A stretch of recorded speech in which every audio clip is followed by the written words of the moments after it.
A partir de este momento, la Sociedad Argentina de Escritores y Radio Cultura presentan Confines del Conocimiento. Un programa creado y conducido por el doctor Antonio Las Heras.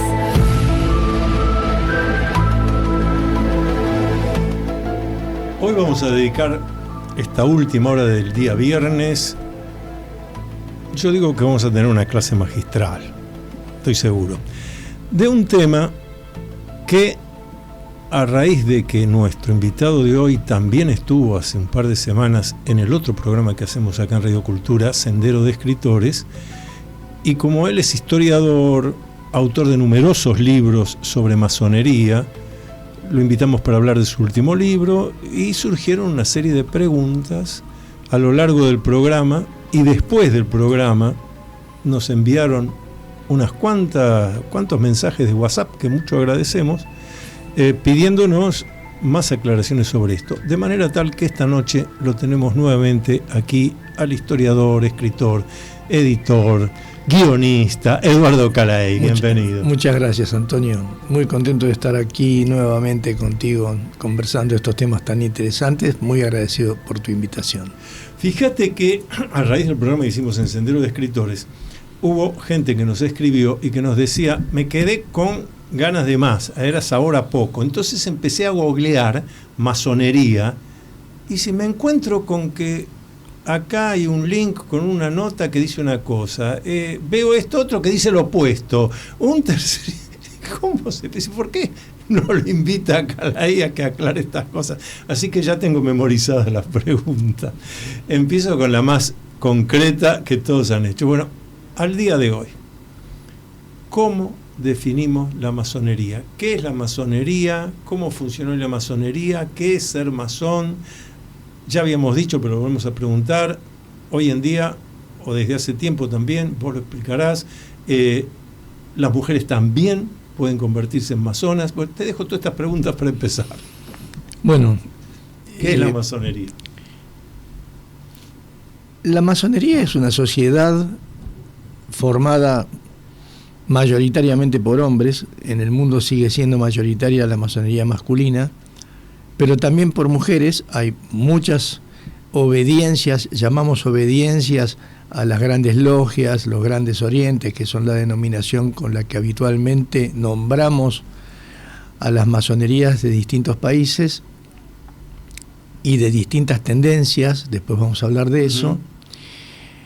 Es una sociedad que se reúne con fines filantrópicos, filosóficos y fundamentalmente iniciáticos. Es decir, es una sociedad que se reúne con el objeto de transformar al individuo, mejorarlo, darle herramientas para que se desarrolle y se constituya en un mejor ser humano y en un mejor ciudadano, y que luego, junto con otros, colabore en la construcción de la sociedad. Es decir, que en este sentido es progresista porque cree que la unión entre muchas personas que tienen determinadas virtudes, eso puede derivar en un mejoramiento de la sociedad. Hay un viejo axioma que dice que la masonería no actúa en la sociedad de manera directa, sino que lo hace a través de sus hombres. Yo creo que esto es relativamente así. Digo relativamente porque hubo muchos periodos de la historia en donde la masonería actuó, digamos, de manera corporativa para tratar de establecer determinadas direcciones o lineamientos a la sociedad civil, especialmente en el siglo XIX y el siglo XX.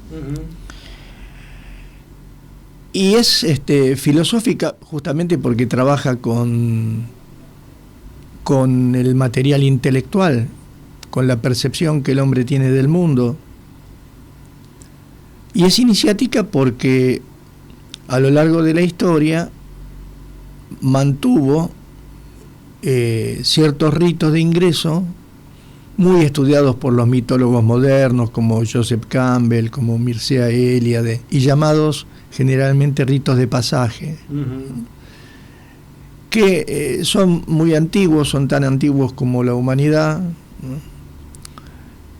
Llegan a nosotros desde la edad de piedra, cuando el chico, para convertirse en hombre, era abandonado en el bosque y tenía que sobrevivir, y luego en las grandes culturas de la antigüedad clásica se constituyeron escuelas iniciáticas como Delfos, Tebas, y posteriormente esto pasó a Occidente a través del Imperio Romano, y posteriormente surgieron las sociedades secretas, y todo esto tiene en común un ritual de ingreso que es un rito de pasaje. O sea, somos una cosa antes de atravesar ese umbral y somos otra cosa después de atravesar ese umbral. Esa frontera psicológica, una vez que se rompe, se supone que al individuo lo coloca en otro nivel de responsabilidad y en otro nivel de percepción de las cosas. Hay una alegoría que yo creo que es la más importante para definir qué es un masón, y es uno de sus símbolos fundamentales, que es el de la piedra bruta. En todos los ritos masónicos desde hace muchos siglos se considera que el profano, el no masón, profano, vale la pena aclarar que viene de profanus, delante del templo. Está delante de las puertas. Todavía no ingresó. No ingresó. Claro. Bueno, el profano, el individuo que no es masón, es como una piedra que ha sido sacada de la cantera, pero que es una piedra bruta, es una piedra en bruto, no tiene forma. Las herramientas que se le otorgan al masón, el nivel, el mazo, el cincel, la regla de 24 pulgadas, la escuadra, son todas herramientas que sirven en definitiva para que esa piedra bruta se convierta en un sillar, es decir, en una piedra cúbica.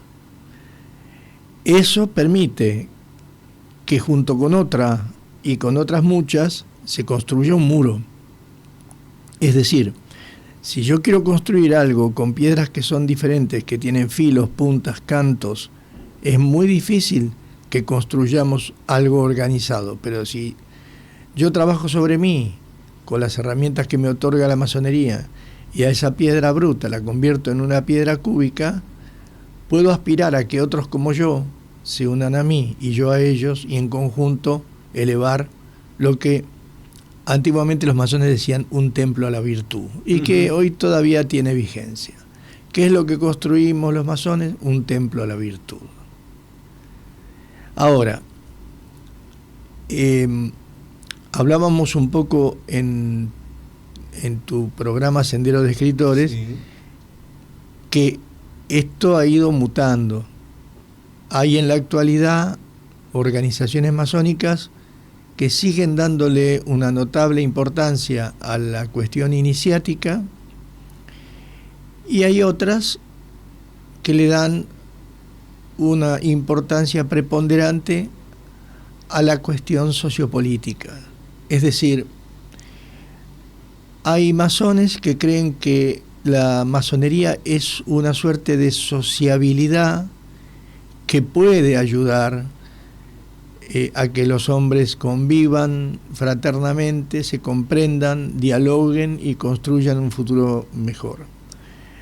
Y hay otra masonería que permanece más aferrada a los antiguos linderos, las antiguas formas, que cree que hay algo más que eso, que todo ese proceso de iniciaciones sucesivas, porque cada grado responde a un propio rito de pasaje que eleva a ese hermano a otra calidad y también a otra responsabilidad.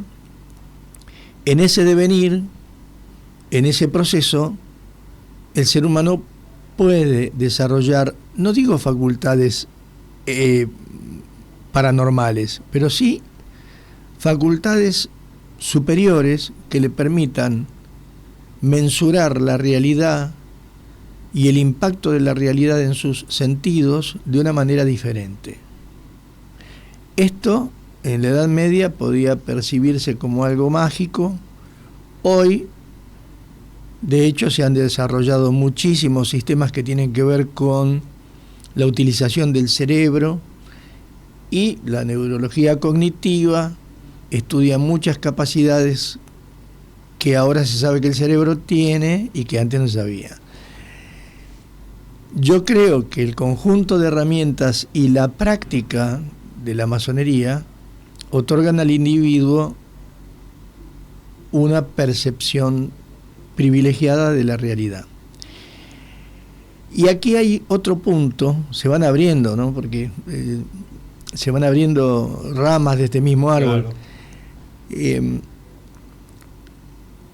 Mucha gente que nos está escuchando seguramente dirá, bueno, pero también hay vías religiosas, por ejemplo, la contemplación en la vida cristiana, o la meditación y la contemplación en las religiones orientales.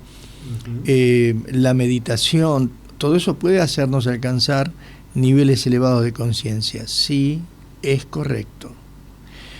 La diferencia radica fundamentalmente que el que medita o el que contempla está teniendo una experiencia personal, claro, que se aplica únicamente a su propia persona.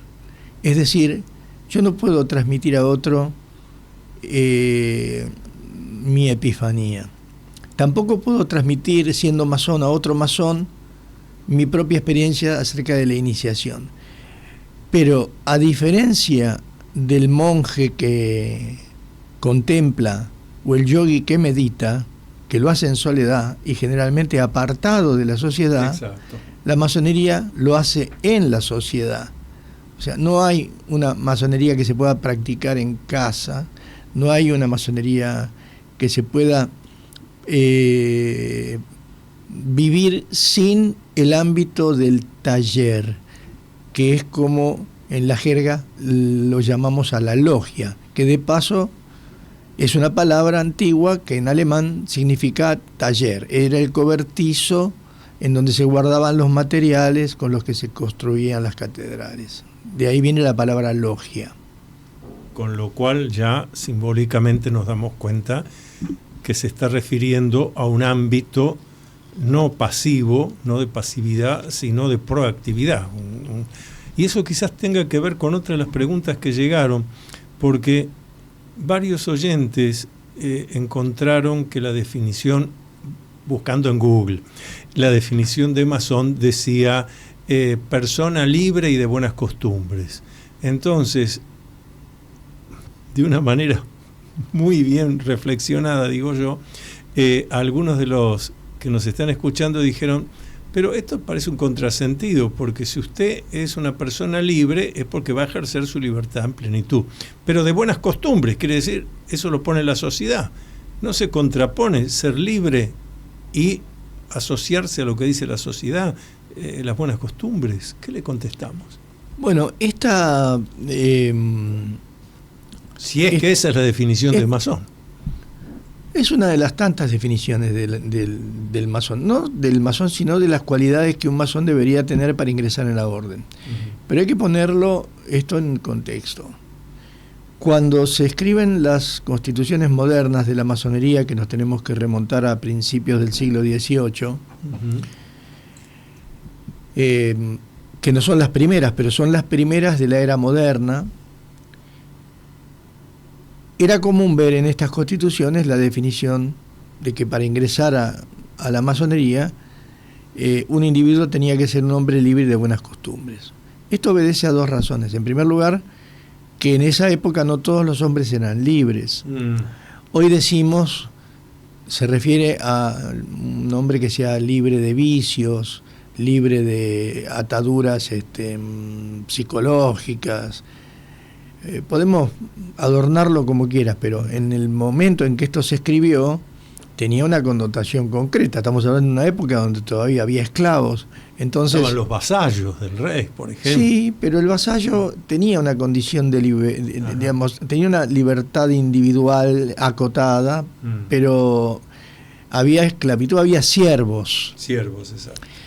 Entonces, lo que se pretendía es que el que ingresaba fuese una persona libre, y los que eran libres eran la alta burguesía y la nobleza, que era donde apuntaba la masonería en el siglo XVIII. En el siglo XVIII no se apuntaba ya a los albañiles que trabajaban en las canteras, sino que se apuntaba a una estructura mucho más intelectual, más vinculada con intereses filosóficos y hasta metafísicos, ¿no? Y de buenas costumbres es porque obviamente estamos hablando de una época en donde la moral jugaba un papel fundamental, más en Inglaterra, donde se escriben las primeras constituciones del siglo XVIII, que son las de Anderson y de Sagoulier. Después va a haber otras constituciones en el continente, en Francia, en fin, en otros países, pero la cuestión moral era realmente importante. Vamos a hacer la primera pausa del programa, seguimos dialogando con Eduardo Calaey. Una de las preguntas que también están dando vueltas por ahí es por qué la masonería, si hacía cosas tan buenas, se autodefinía secreta. Pero después de la pausa. Atrévete a vivir en plenitud. El nuevo libro del doctor Antonio Las Heras, a la venta por Mercado Libre y también en librerías Cúspide. Usted está escuchando Confines del Conocimiento. Conducido por el doctor Antonio Las Heras. Tal vez no me apresuré con todas las preguntas que han llegado a decirle a Eduardo Calaey que ahora íbamos a hablar de por qué la masonería es secreta, pero en realidad tenemos otra anterior para ir armando bien estos capítulos. Otra pregunta clave es cuándo fue fundada la masonería, si realmente la masonería nació, como algunos artículos dicen por ahí, en las escuelas iniciáticas de sabiduría de Egipto, o cuándo. Bueno, queda en tus manos, Eduardo. La masonería es relativamente cercana, tal como la conocemos ahora. Es una pregunta compleja. No quiero repetirme mucho con lo que hablé el otro día, pero el término, hay una pista que uno puede seguir, que es cuándo se inventa el término o cuándo aparece el término masón.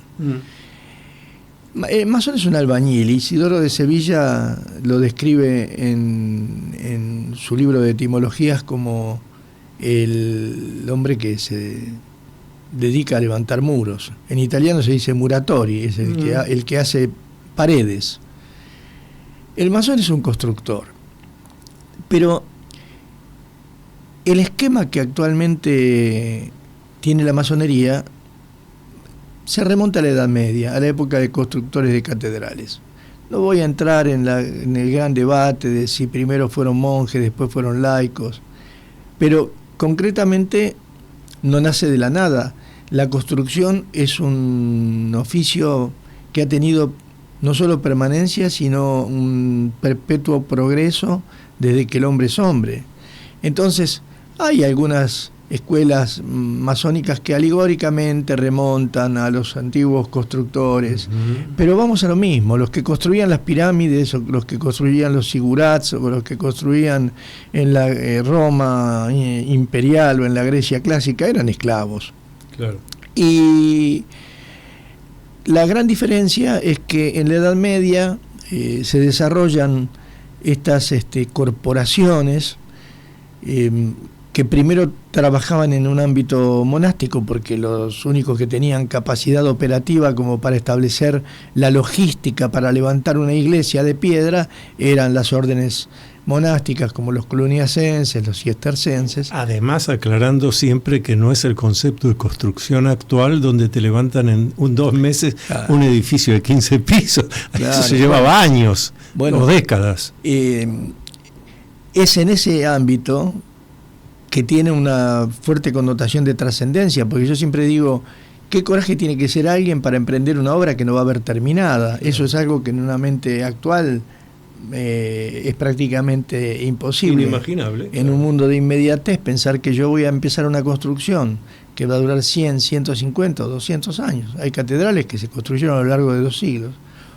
o durante 3, el final de uno, todo el otro y el principio del siguiente. Claro. En ese contexto, la obra tenía que tener un orden, y ese orden hacía necesario que hubiese una jerarquía, no solo aprendices, oficiales de oficio y maestros, sino que también dentro del ámbito de los maestros de oficio hubiese quienes se dedicaban a el taller de los aprendices, quienes se dedicaban a ver las obras que estaban desarrollando los oficiales de oficio, que las esculturas fueran correctas, que los sillares y la tracería de las ventanas se hiciera correctamente, y así surgieron distintas posiciones dentro de las logias. Un hospitalario que se encargara de los que se enfermaban o de las viudas, de los que se caían de los andamios, alguien que manejara el tesoro, quien llevara las actas de las reuniones, porque todo esto tenía un financiamiento detrás. Claro. O sea, las catedrales no se erigieron de la nada. Esto era financiado y costaba mucho dinero, y detrás de esto estaban primero la iglesia y luego las grandes ciudades que competían entre sí para ver quién tenía la catedral más grande. Sí. Entonces, ahí yo pongo el origen de la masonería. Lo que pasa es que catedrales en una ciudad se construía una. Cuando se terminaron de construir la cantidad de catedrales que se construyeron en Europa, bueno, los masones ya estaban más dedicados en el siglo XVI, siglo XVII, a construir castillos, cosa que hicieron siempre por otra parte, porque los masones también trabajaban muchísimo en la poliorcética, el arte de la defensa a través de las barreras de defensa de piedra, ¿no? Claro.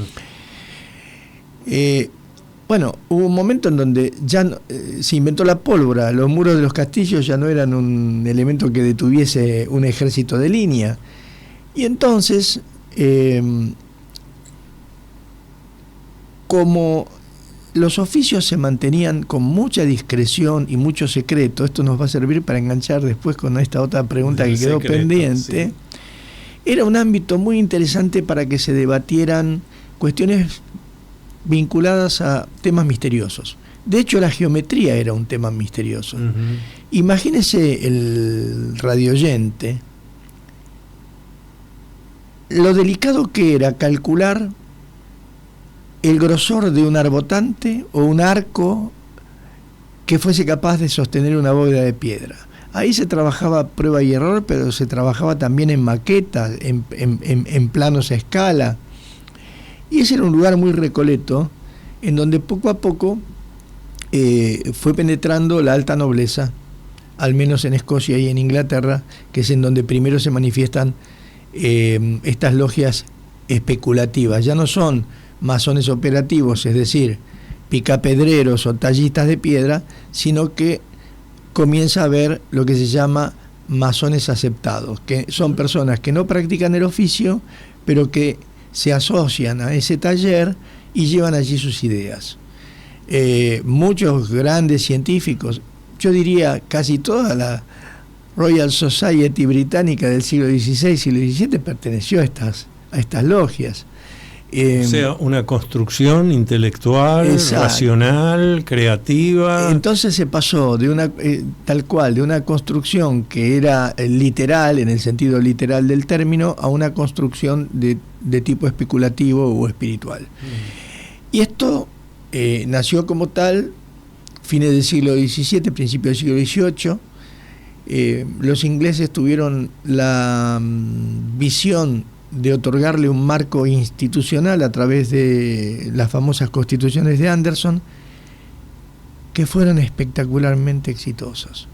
Y una de las razones por las cuales fueron tan exitosas es porque se constituían como sociedades secretas. Ajá. Y en el ámbito de esas sociedades secretas se podía discutir todo lo que estaba en interdicto por parte de la Iglesia en ese momento. Recordemos que poco tiempo antes, un siglo atrás, lo habían quemado a Giordano Bruno, sí, en Campo dei Fiori.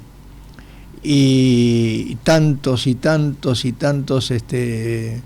físicos, alquimistas, astrólogos, investigadores de todo lo que era misterioso para la ciencia, tenían que hacerlo a escondidas porque tenían detrás el soplo de la Inquisición persiguiéndolos. Entonces, yo creo que esa fue una de las causas principales de que se constituyesen como sociedades secretas, siguiendo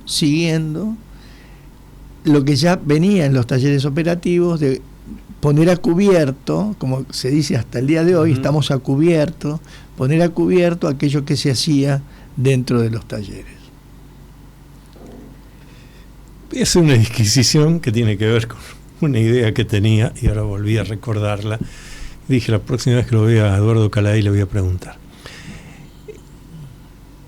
El preámbulo de esto es, como la actividad masónica ha estado con hermanos masones por todos lados, digo, me parece que han quedado señales por ahí. Por ejemplo, en la Argentina, si vos vas a ser constructor, podés ser ingeniero civil, podés ser arquitecto, pero también hay una tercera posibilidad que la ley le permite al graduado de esto que voy a decir ahora, construir hasta planta baja y primer piso, y que curiosamente se llama maestro mayor de obra.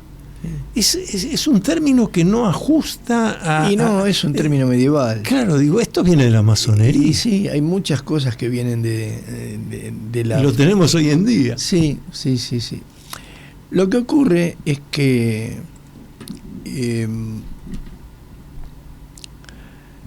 hay tantas corrientes masónicas en la actualidad, hay muchas, que cada una toma su origen legendario de la manera que más le guste. Hay masonerías más místicas, hay menos místicas, hay masonerías que están más volcadas a las cuestiones políticas, hay masonerías que están más volcadas a las cuestiones sociales, hay otras que son mitad y mitad.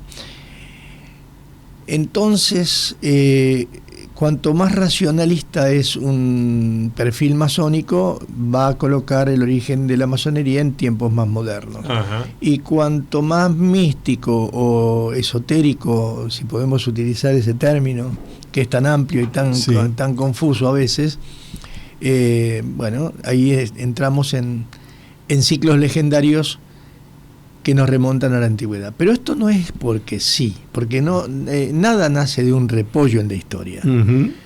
Cuando uno lee las constituciones, no la de 1717, que está pensada para nobles, hombres libres, que no tienen que ver con la construcción en la cantera o en la obra, sino en la política. Claro.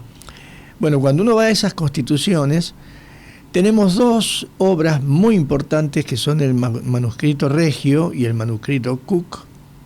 Ambos son escritos más o menos alrededor de fines del siglo XIV. Estamos hablando del 1300. Sí, 1370, 1380, 1390. Algunos creen que el Cook es de principios del 1400.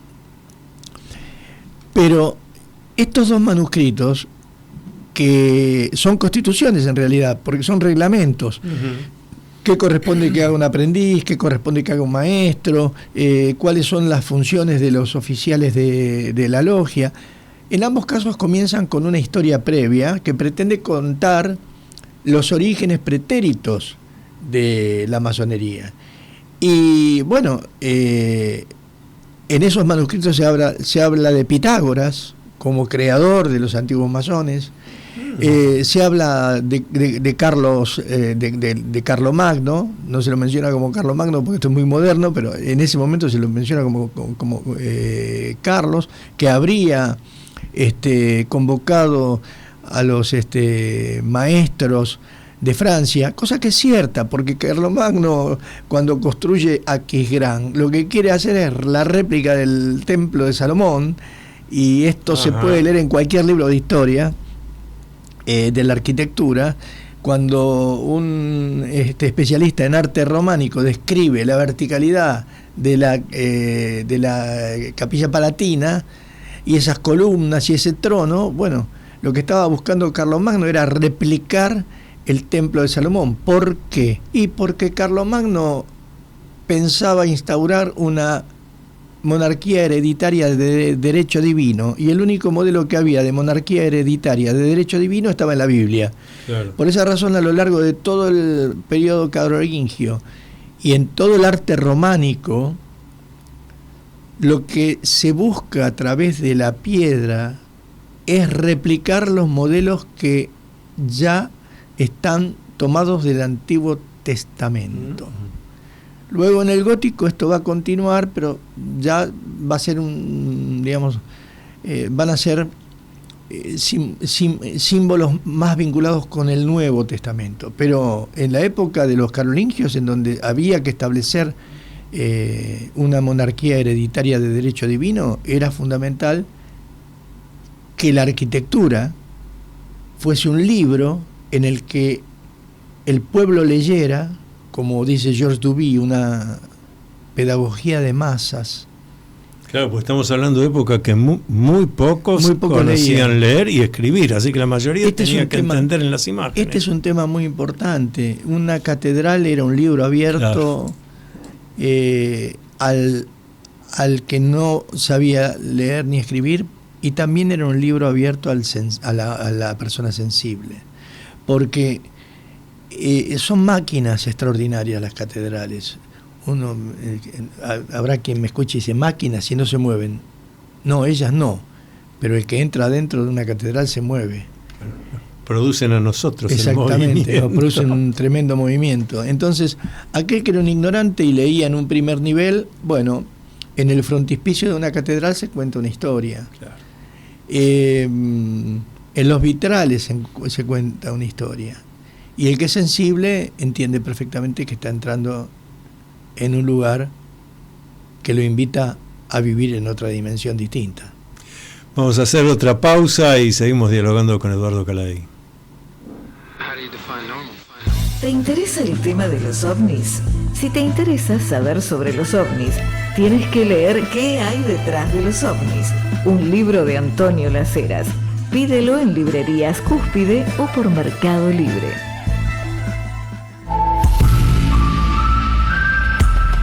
Usted está escuchando Confines del Conocimiento.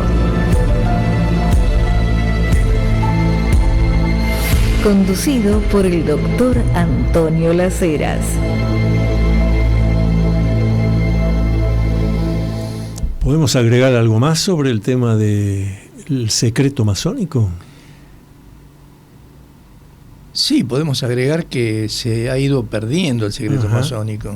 Es más, he leído ahora hay logias o grandes logias que se definen como discretas. Sí. No son más secretas. Claro. Bueno, el secreto masónico puede ser entendido como la necesidad de, como mencionaba anteriormente, de ponerse a salvo de que me persigan y me quemen en la hoguera. Sí. Bueno, ya no queman a nadie en la hoguera. En los países libres no se persigue a las personas por sus ideas. Entonces, desde ese punto de vista, el secreto masónico no tendría sentido. Esto en tanto y en cuanto el secreto masónico se definiese de esa manera. Ajá. Yo tengo otra visión del secreto masónico que queremos escuchar. Y el secreto masónico consiste en todo ese proceso interior que uno va desarrollando a lo largo de su devenir como masón, que tiene que ver con esa interrelación con otros que son iguales y que nos ayudan como espejos a mejorar determinadas cosas. Sí. Y todo eso se logra mediante estos mecanismos rituales de los que yo hablaba anteriormente, que no tienen nada de cercano ni a lo mágico, ni a la hechicería, ni a ninguna cosa extraña. Bueno, es fundamental que expliques bien eso, Eduardo, sí, porque cuando uno habla de rituales, ceremonias y secretos, sí, la mente viaja, harán magia negra, magia blanca, claro, bueno, buscarán la transmutación del plomo en oro. Es mucho más sencillo. Yo siempre hago esta analogía. Una iniciación masónica es una obra de teatro, en donde uno, sin saberlo, es el protagonista. Y todo lo que sucede alrededor está tratando de decirnos algo. Uh-huh. Esto es tan así que los grandes maestres de la masonería en el siglo XV y en el XVI eran los escenógrafos de los reyes. Bueno, ese dato repetilo porque no es conocido. Claro, por ejemplo, gran maestre de la corona francesa fue el arquitecto Mansart. La palabra mansarda, que es, él era un gran arquitecto, pero era el gran escenógrafo, porque adentro de los grandes castillos y los grandes palacios había teatros. Claro. Y en esos teatros, pensemos que estamos hablando de la época de Shakespeare. Claro. Cuando se crean las constituciones de Anderson estaba muy poco tiempo atrás había muerto Shakespeare. Y todas estos dramas que en muchas ocasiones recogían leyendas iniciáticas, uh-huh, se desarrollaban con unas escenografías extraordinarias, a tal punto que cuando decimos que Mozart era masón y que hizo música, uh-huh, masónica, y que Händel era masón y hizo música masónica, y muchos otros, ¿para qué hacía la música masónica? Para estas representaciones. Entonces, imagínate, Antonio, lo que era una iniciación en el siglo XVII o el siglo XVIII. En el teatro de un palacio, con todos los personajes vestidos como si se tratase de una ópera, con una música majestuosa sonando en el fondo. Si eso no te impacta psíquicamente, bueno, entonces no me costaría mucho encontrar otra forma de que te impacten. Y además, la mayoría de estas obras desarrollaban dramas en donde las cuestiones místicas estaban en el centro del tratamiento. Uh-huh. Bueno, nosotros hemos heredado esta teatralización y aún hoy, cada vez de manera más, yo diría, más simple, más pobre, uh-huh, estas ceremonias tratan de reproducir esa teatralidad que aquel que la está viviendo debe recibirla como un impacto psicológico, que lo transporte. Básicamente, lo mismo que ocurre cuando vamos a ver una ópera. Hay algo que pasa en nuestro cerebro, se rompe el concepto de tiempo y espacio. Claro. Dejamos de estar en Buenos Aires, en Córdoba y Cerrito, para estar en otra época. Bueno, lo mismo ocurre con una iniciación. La diferencia es que en vez de estar en el palco, uno es el protagonista y está en el centro de la escena. Y es además el que no conoce el guión, el libreto, exactamente, a los demás actores, al director, no nada conoce. Exactamente. Lo que ocurre en ese lugar es secreto. Y no se puede transmitir. Claro. Y no se puede publicar en internet y no se puede describir. Claro, obviamente lo que en psicología llamaríamos un estado alterado de conciencia, un estado de profunda modificación que tiene que provocar en la persona sensaciones, emociones, sentimientos muy intensos y diría transformadores. Exacto. Desde ese punto de vista, yo creo que la masonería sigue siendo una escuela iniciática y por lo tanto algo secreto tiene. A su vez, por lo que estabas explicando, digamos, el profano, el que está frente al templo, pero un día acepta, ingresa al templo, hace su iniciación, se transforma en aprendiz. Pero después siguen los grados hasta el grado 33. En cada Sí. grado hay una iniciación. En cada grado hay una iniciación. Diferente, es otra obra de teatro. Sí, exactamente. Bueno, yo creo que en el caso del escocismo, que tiene 33 grados, o todavía más intenso el rito de Memphis Mizraim, que tiene 99. 99.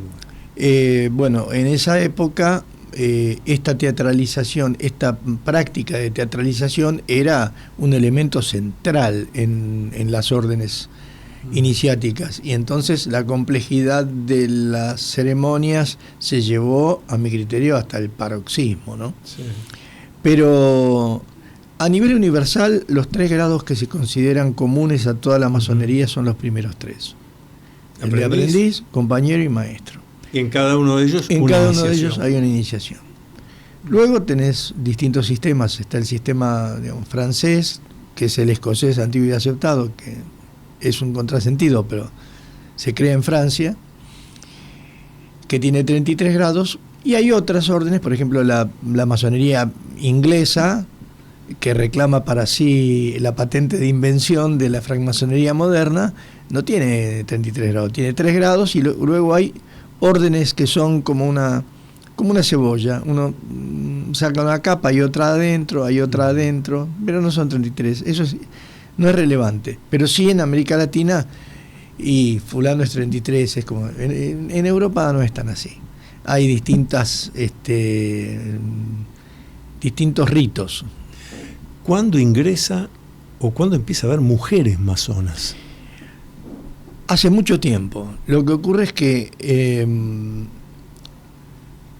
hasta el día de hoy yo creo que la masonería masculina es monopólica, en el sentido de que es la más numerosa. Inglaterra solo reconoce a las logias, o a las grandes logias que son masculinas, y una por territorio.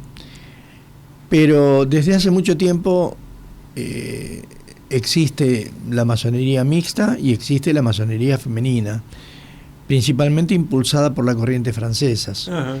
Y hoy hay una muy fuerte masonería femenina, a la que yo le veo un vigor y una capacidad de trabajo impresionante, porque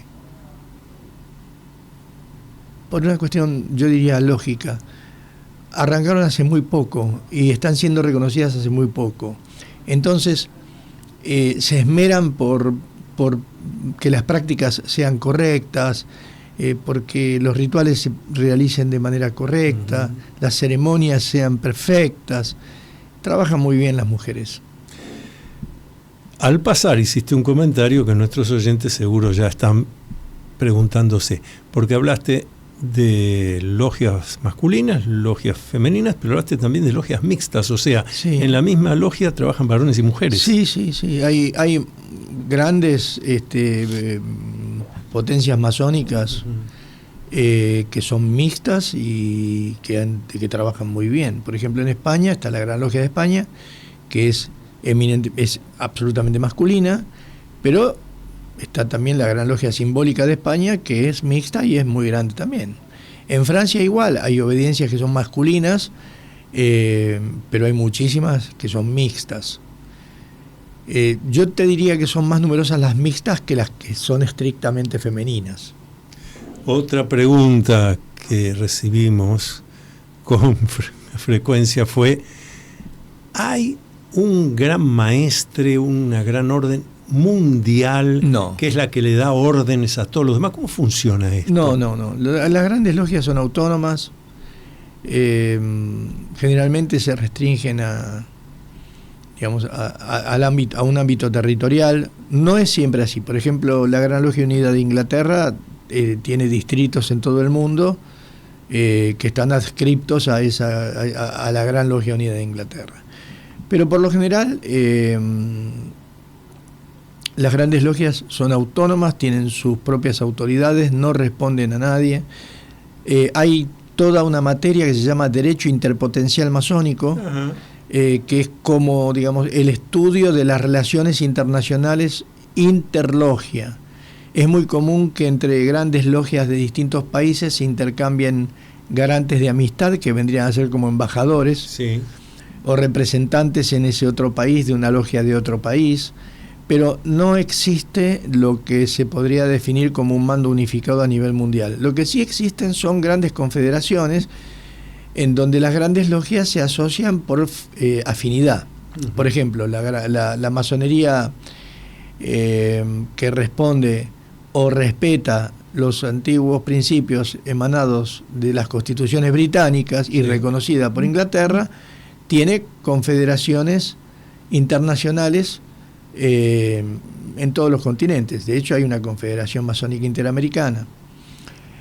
Pero también las logias que responden a la masonería liberal adogmática, aquella en donde no tenés que ser creyente para entrar, que no le da tanta importancia a lo iniciático, que es mixta, aunque en rigor de verdad dentro de esta masonería liberal adogmática hay logias que son muy conservadoras y hay otras que son muy liberales. Por eso es liberal y adogmática, porque permite que las logias se organicen de acuerdo a su...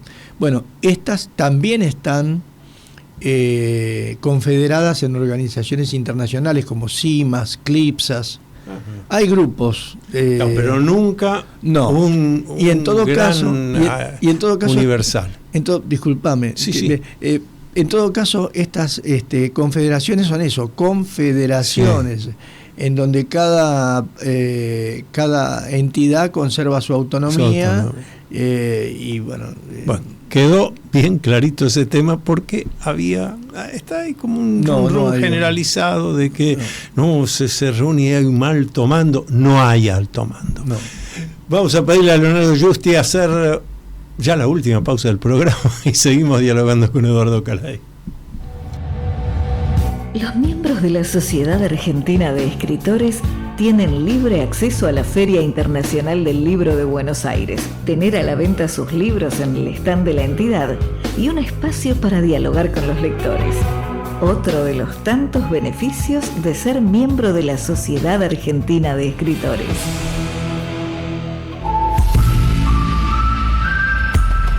Usted está escuchando Confines del Conocimiento.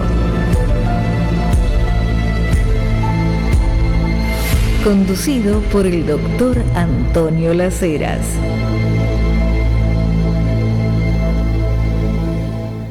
Aquí vamos avanzando hacia medianoche en punto, dialogando con Eduardo Calay. Estamos desarrollando el tema de la masonería, pero inevitable que le pregunte si hay algún vínculo entre la masonería y la orden templaria, los templarios.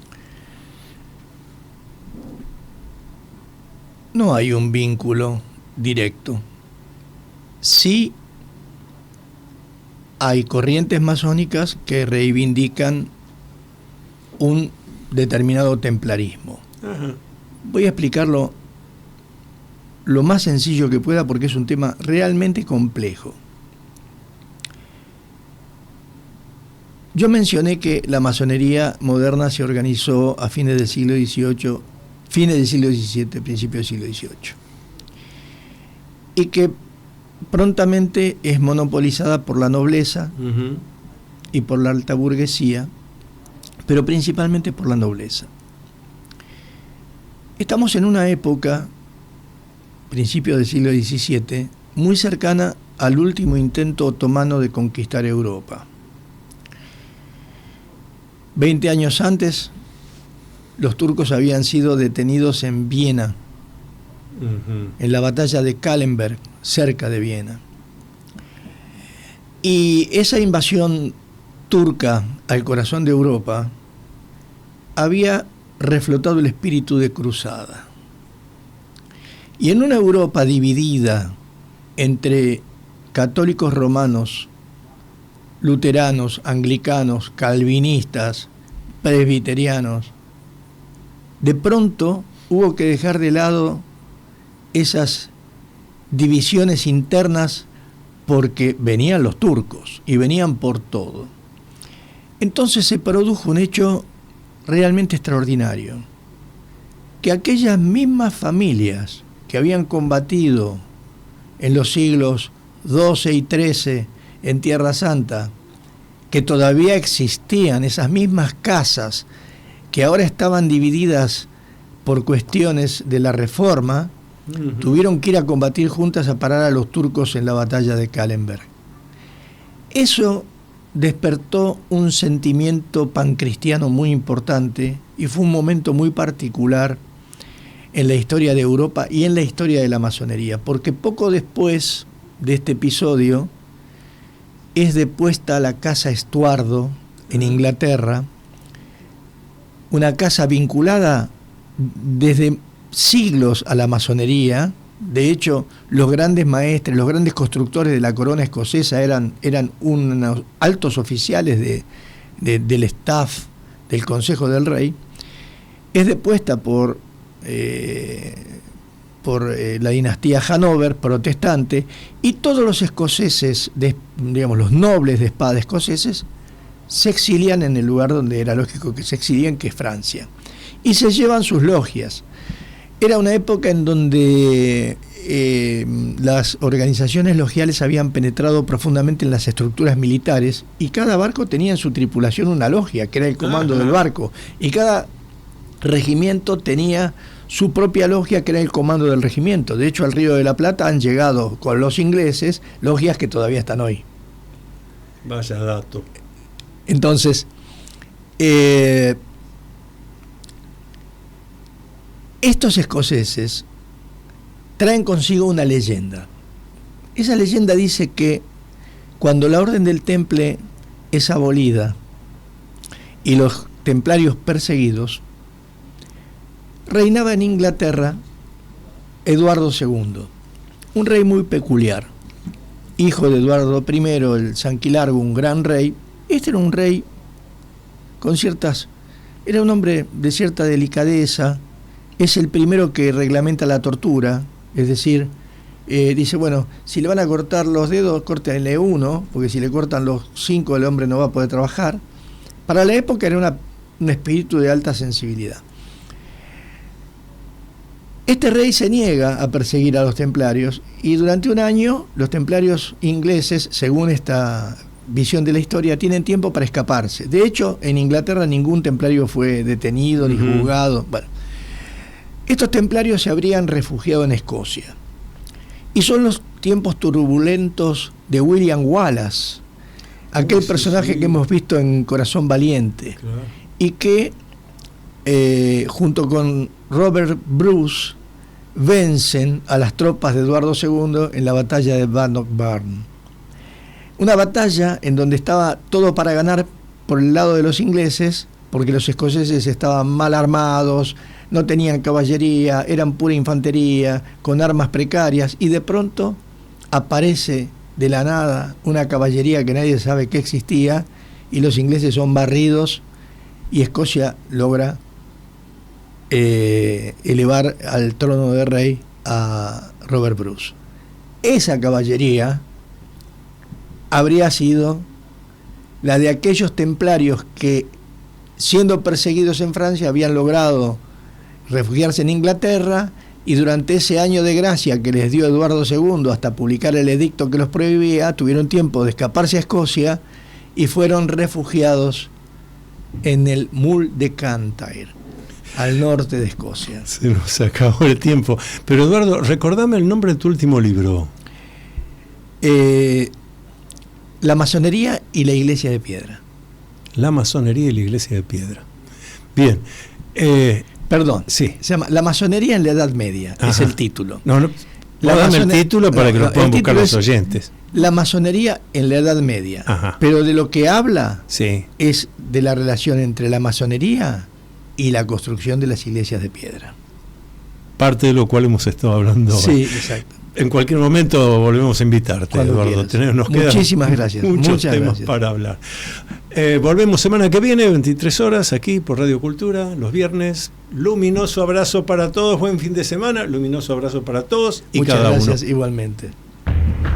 Para conocer realmente qué es cómo funciona y cuál es la verdadera historia de la masonería, tienes que leer Masonería en la Argentina. Enigma, secreto y política. Reciente libro del doctor Antonio Las Heras. Masonería en la Argentina. Enigma, secreto y política. Puedes adquirirlo en librerías Cúspide o pidiéndolo en Mercado Libre. Hasta aquí. La Sociedad Argentina de Escritores y Radio Cultura presentaron Confines del Conocimiento. Un programa creado y conducido por el doctor Antonio Las Heras.